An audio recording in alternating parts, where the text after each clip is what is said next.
Beyond the Badge with your Oshkosh Police Department. Hi everyone, thanks for joining us today for our show. My name is Kate Mann. I'm the Public Affairs Crime Prevention Officer for the City of Oshkosh Police Department. Today I'm going to have a couple of guests on the show. My first guest is going to be Chief Dean Smith. He's going to be talking about the Lights of Christmas campaign that we're running this month. And then my second guest is going to be Officer Brad Fox with K9 Odin. Welcome to the TV station and our show, Chief Smith. Thanks for joining us. Absolutely. So we're here to talk about the Lights of Christmas. What can you tell me about this new campaign? Well, Lights of Christmas started really with Q90 FM. They really wanted to give law enforcement an opportunity to really give back to the community. It actually started for us back in the summertime during the farmers market. I was challenged to jump off a building and we would be included in this great program. So I jumped off the building. And how high up was the building? Oh, it was it's the bank building down on Main Street. So like maybe 8 stories, maybe? Yeah, maybe so. Yeah. I had to rappel down the side of the building. Oh, wow. Yeah. Well, thanks for doing that so we could be part of this awesome program. Of course. Yeah. So what are we all getting with this program? We're getting some gift bags to give out and gift cards. What's occurred is the Lights of Christmas has come together with some local businesses and sponsors, and they've really providing to the police department what they're calling their blessing bags, which have a lot of essentials for those who are in need, such as blankets and toothpaste, toothbrushes, gloves, hats. We even have an additional donor that's providing some coats for those who need. And essentially an officer, as he's going down the street, if he sees somebody that thinks they need a little something extra, the officer can just stop and give them this blessing bag. In addition, they also provided the department with $5,000 worth of gift cards that we're just going to be able to give to those who we find in need on the street. So the officers, if they see somebody that maybe struggling a little bit or just needs a little pick-me-up for the holidays, they're going to be able to provide them just a little something for them. Wow, that's anywhere wonderful. From Target to Walmart to Subway, food establishments. We want to be able to give back to the community. And I saw you give out a bag and some gift cards the other day over at Starbucks. Can you tell me a little bit about that? Yep, we were doing our coffee with a cop, and there's a gentleman out there, he's a homeless gentleman, and he was looking for some folks to help him out. So we were able to give him a blessing bag, and I was able to give him a Subway gift card so he can get himself something to eat. That's Hopefully wonderful. get some soup, something warm. Yeah, that's wonderful. It's a great thing to have officers have for the Christmas and the holiday season to make everybody's day a little bit nicer. I agree. I agree. And we see enough of the bad things that can happen in our community. The opportunity for our officers to give back to members of the community and really put a smile on their face. That's really what we're looking to do. And just once again, it helps us build relationships within the community. It really does. And I heard that some officers were already out there giving out gift cards, right? Is this program up and running? It's up and running. We have officers armed with gift cards, and they're able to just, again, freely give them out, and they're excited about the program. That's wonderful. And how long ago did this program start? Can you tell me a little bit about that? Yeah, this was started by Q90 2 years ago. They only had 3 departments last year that were a part of it. This is the second year. Now they have 5 departments that are participating in this, and we're happy to be one of the 5. And who are the 5 departments? You've got Green Bay, you've got De Pere, Kaukauna, Appleton, and Oshkosh PD. And how did you find out about this, Chief? Farmers market, walking around and talking. Yeah. And just knowing that the developer of the program, she wanted to reach out. We started a conversation, and she challenged me once again to jump off a building, so I did. Wow, that's awesome. Well, what a great program. Hopefully we can do this for many years to come. I think so. We had a nice kickoff where we were able to stuff some bags, play some games, had the mayor out there. Tell me about this. This sounds fun. Tell me more. Well, we had all these blessing bags and all this material that we had to put into them, so we had community members go to a church up north, and we had an opportunity to simply fill the bags with all the good stuff that we had donated. And then after that, we had some game time where we had a game company come in, and we were able to play games with some of the kids, with some of the elected officials, You had police chiefs in there getting tied up. It was just a and mayors too, right? And mayors too. It was really a neat night. And our mayor was there, right? Our mayor was there. He got tied up, and he enjoyed the gaming too. Yep, that sounds like a lot of fun. It was. Wonderful. So who are the different companies that are participating that gave us gift cards for this program? Well, you have there's many of them. You had Culver's participated, Colosso Auto Group participated. Community First Credit Union was a primary sponsor of the whole program. Some other restaurants. Festival Foods was there as well. Subway, Pizza Hut. Subway, Pizza Hut, Pizza Ranch. Walmart, Target. They were all donating, yes. Yeah, so we have a lot of different donors. Yes. Starbucks, I don't know if we mentioned them. No, I don't think we did. Okay, yeah, so we had a lot of great companies donating. Yes. And we want to grow it next year. I hope to see that we can do this for more folks and have more opportunities with more sponsors coming on. I hope so too. It'd be great. And I heard officers were at the Culver's too, up in Darboy. Yes. And then what were officers doing up there? Well, they were actually helping to serve. They were helping to serve some of the customers, and they were also helping collect donations along the way as well. It was a fun time for everybody. It looked like it. Yeah, and I have some pictures of Joe Nichols, who used to be the crime prevention officer in this spot. So check out our Facebook for some photos of him and all of our participation. And stay tuned to our social media, because we have a lot of fun and exciting things that are happening, and we want to communicate well with our citizens. We sure do. Yeah, and there's a new program called the 9 p.m. routine. Can you talk about that for a little bit? Sure. That's it's just really a nice little notification system that we're using Facebook for, where those who subscribe to our Facebook page, they're going to get a little message at 9 o'clock every night, reminding them to lock up their vehicles and lock up their belongings. It's just a little something extra that we can do to reach out to our folks and to our citizens and say, hey, remember, lock your car. There's times that I forget to do the same, and we want to keep our community safe. That's right. And if there's any valuables in the car, such as firearms, I know we've been having some problems with that lately. Take them out. Take them out. Take your firearms out. Lock that car. That's probably one of our biggest issues right now in cars getting broken into, is that people are accidentally or on purpose leaving their firearms in the car, and we really don't want you to do that. We want you to take your guns out of your car, take them inside. Exactly. Anything else you want to talk about today, Chief? We have an exciting year coming up next year. Stay tuned. We have a lot of fun things that are happening.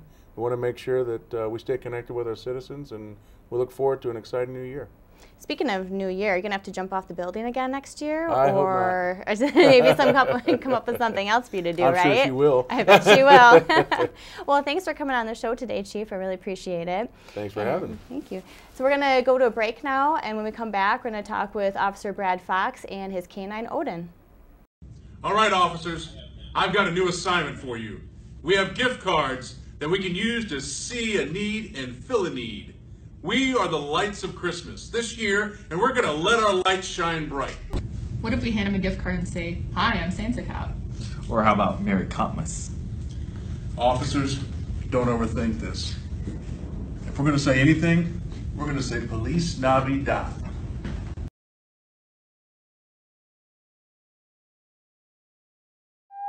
Explore the riches of prehistoric and early life that spans 13,000 years in the new People of the Waters exhibition at the Oshkosh Public Museum.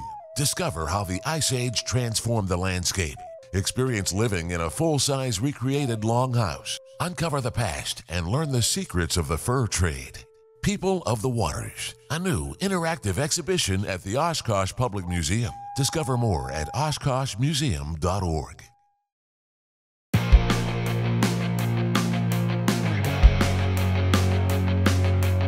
Welcome back. Thanks for joining us today. Again, my name is Kate Mann. I'm the Public Affairs Crime Prevention Officer for the City of Oshkosh Police Department. And joining me now today is Officer Brad Fox and his canine dog, Odin. Brad, thanks for coming today. Yep, great to be here. Thanks for bringing your partner along. Yep. Can you tell me a little bit about you and your partner? Yeah, my name's Brad Fox. I've been with the police department for just over 4 years now. And just recently got Odin, and we're on the road. Been on the road now for about a few weeks, and yeah, I enjoy this job here, and this is where I call home. So. And you're on night shift, right? Yep, I'm currently on third shift, and that's where him and I will be for the next few years. Okay. And what made you decide to want to be a canine officer? You know, it's one of those things I've kind of always wanted to do, and kind of in the back of my mind, being a police officer, I wanted to have a canine. Primarily, you know, I knew that I enjoy being a resource for the guys I work with, being a resource for our community, and people coming to me, you know, when they need something. I know being a canine officer, all the time you're being called to do stuff, you know, to sniff drugs for cars, track bad guys, you know, do building searches, go into dangerous situations where they're going to need a dog to, you know, protect other officers' lives. So it's more or less being a resource. That was my main reason for wanting to do it, because I know that this is a tool for the community and a resource for our department, for our officers to be able to use. And that was my main reasoning. But also just, I know I've talked to other canine officers, and they talk about the relationship that they have with their dog and the bond that they have with them. And that's something I just really wanted. And I really wanted to be able to have that experience and be able to do something like that. Sounds good. And can you tell me a little bit about the training that you guys went through? Yeah, I went to New Mexico for 6.5 weeks. So it was a long time. And New Mexico is not the greatest place on earth by any means. But at least the weather's nice, right? Yeah, it was definitely warm there. But yeah, we went there for 6.5 weeks. And really with Odin, I mean, he knew things here and there. You know, he knew simple obedience stuff, but you know, I had completely trained him on drugs and training him on odor of narcotics. That's the one thing people need to realize, is that he's not trained to find drugs. He's trained to find the odor of narcotics, and that helps us. And goes through biting, suspect apprehensions, and then also tracking. And it's every day we're working on those same things in one form or another. So it was a lot of work, a lot more work than what I really thought it was. And as time went on, as towards the end, you know, you kind of got pushed to your limit as you know, emotional, mental toughness and stuff like that, because I mean, you were tired, and you were anxious to kind of get out there and start doing some work. But you know, you're getting in the bite suits a bunch of times and taking bites from dogs as part of the experience. is doing stuff like that. So it was intense, it really was. And also being away from your family for 6.5 weeks. It was a very long time. So, but I was glad I went through it, grateful for the experience. And looking back on it, it was a lot of fun, and the things that I learned were very valuable for what I'm going to carry on into, you know, on the road and helping out the city of Oshkosh. And then you had to do another certification when you got back, right? Yep. Yeah. When you get back, you're supposed to be certified. And it's a 3-day certification process that goes through. So you're tested in narcotics detention, suspect apprehension, obedience, which is a huge thing, because your dog has to be able to follow your commands. You know, if there's a suspect fleeing and then they give up, you know, the dog should not be biting them if they give up. And at that point in time, I need to be able to call the dog back to me. So it takes a lot of practice, and the obedience is what kind of carries over into everything. So those are things, and it's 3 days worth of just continual testing and being evaluated. It's very nerve-wracking because you want to be certified, because that's how you get to work with your dog on the road. And I heard that he's already had a successful narcotics location. Yep. Yeah, he's had a couple. You know, nothing major, but you know, small is fine. So we'll take in incremental steps. And but yeah, I mean, it's more or less me learning his behaviors when he's sniffing, say, around the exterior of a vehicle. But even in a building, if we get called to do building, we do school sniffs every once in a while. Okay. So we got to practice on that. So yeah, I mean, he's getting there, I'm getting there, and it's more or less just us continually training together. A lot of training. Get to know each other. Yep. Yep. And then can you tell me about Odin? You know, how old is he? What does his name mean? Yeah. So he's 2.5 years old. He's an older dog, kind of, but you know, never been through any type of law enforcement type training. He was a sport dog. I know very little about his past. The only thing I know is that he was a sport dog and born and raised in Germany. So that's really all I know. I have German paperwork. He's got his birth certificate all the way back to his great-great-grandparents. He's a purebred German Shepherd, right? Purebred German Shepherd. Okay. Very unique dog. But his name is, you know, most people think of Odin being the father of Thor in the superhero comic movie, but he actually is a Nordic god, and it means that he's a god of war and a god of peace. Is the actual name meaning of it when I looked it up. So, but that's kind of just the little that I know about his background. And did you get to pick the name, or was he Nope, already? that's the name he came with, and I was Okay. fine with it. We could change his name, but I liked it, and I just kind of kept it. Sounds good. And how is he adjusting to working night shift? He's starting to figure it out. So he knows every time I come out there at night to his kennel, where he stays outside. He comes home with me every night or every day, and he goes in his kennel, and then I come out. I have his collars that he wears, and he sees me carrying him, and he knows it's time to go to work. And he's excited to work. He loves to work. Absolutely loves it. He doesn't like to be sitting around a whole lot. So yeah. Wow, perfect. And beautiful dog too. Yep. Just Yeah, beautiful. he's everyone says he's just a gorgeous looking dog, and yeah, very happy with him. Great personality too. Yep. Yeah, he's got a very personable dog. Loves people. You know, he reacts mostly on training, but he is, like I said, he's very personable. He likes people. He'll jump up on you and everything. He loves to say hi, all that stuff. So it's a part I like about him the most. So if you're working though, people shouldn't come up to him and just start petting him or Yep. anything like Yeah. that, right? Yep. He's a service dog, and you know the thing is the way I kind of treat it. He's in essence like a loaded gun. You never know how it could go off. And so I got to be careful with him and how he is around people. If people want to pet him, they can ask me. Sometimes I might say no, just because of the environment he's in, and just like he's been kind of on edge today, and I don't want to risk somebody getting bit, you know, type deal. Right. So I mean, because he's got a lot of life ahead of him, and I want to keep that going. Definitely. Now, how was he funded? So the way he was funded was through a group called Altrusa, which is here in Oshkosh, all through the Fox Valley. And what I kind of know a little bit about it, the group, but basically it's a nonprofit organization, and they completely raised the money for Odin, completely funded it.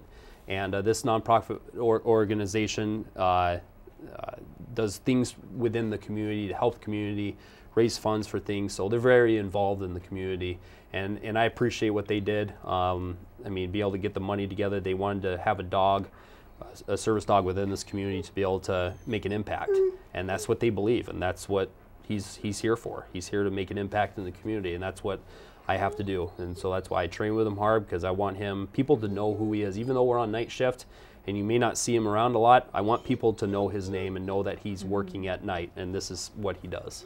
Wonderful. Well, thanks so much for coming today. I really appreciate Yep. it. Thanks for bringing Odin. It was a perfect guest. Yep. Yeah, Yes. he does good. He's a little whiny at times, so we're working on that, but it's just because he's Just wants to say hi. Yeah, he just wants to say hi and be involved with everything that's going on. So, so yeah, if you see him out and about, you can come up and say hi to him, and you know, get to know him. I'll let you know if you guys can pet him or not. But like I said, he'll be out there working. Sounds great. Well, thanks again for joining us today on this episode of Beyond the Badge, and I look forward to seeing you next time. Thank you.